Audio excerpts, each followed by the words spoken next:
prioritized. So you think about that 2024 election map, right? That all the sea of red and there's like a few speckles of blue.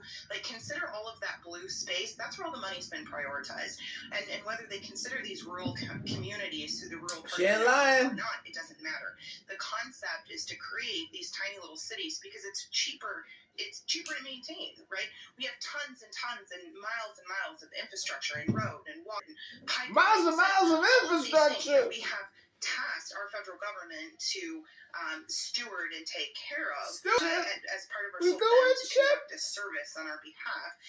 And they've just decided that it's no longer economically viable. So instead, what they're going to do and what they have done is use this whole climate change narrative to obfuscate the inefficiencies and wasteful spending.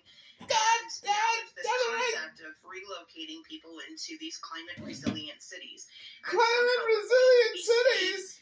From climate change in tiny cities, highly densely populated, that are highly densely populated, as opposed to being spread out all across the nation, where we need the infrastructure that they no longer wish to maintain. Spread everybody out. So anyways, it comes down to two very different economic outlooks, right? We different have one, economic which is outlooks. from this sort of global World Economic Forum, UN, DNC side that says we need to procure more lands across the United States in order to make the balance, or the budget sort of balance out.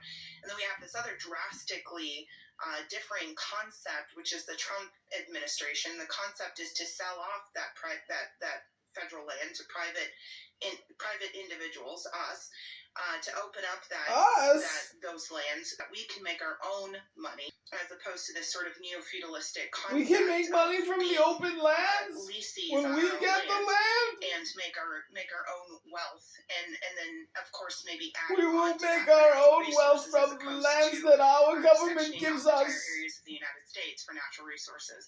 So there's two very drastically different competing ideologies right now. Two drastically different competing ideologies of large land scale redistribution. Thank you so much for that, Brianne. That was fucking Absolutely. genius. This is something that I want to highlight. Like, you guys can create communities, like actual communities within X that could be by state. It's so important to break it down by state. I know I'm not necessarily in the weeds when it comes to a lot of the grassroots stuff, but I like, that's just because if I had bandwidth, I would participate if people were to have one for my state. Got the bandwidth. State, you're consistently bringing to the table what your state's issues are. Like, for instance, I think they were going across,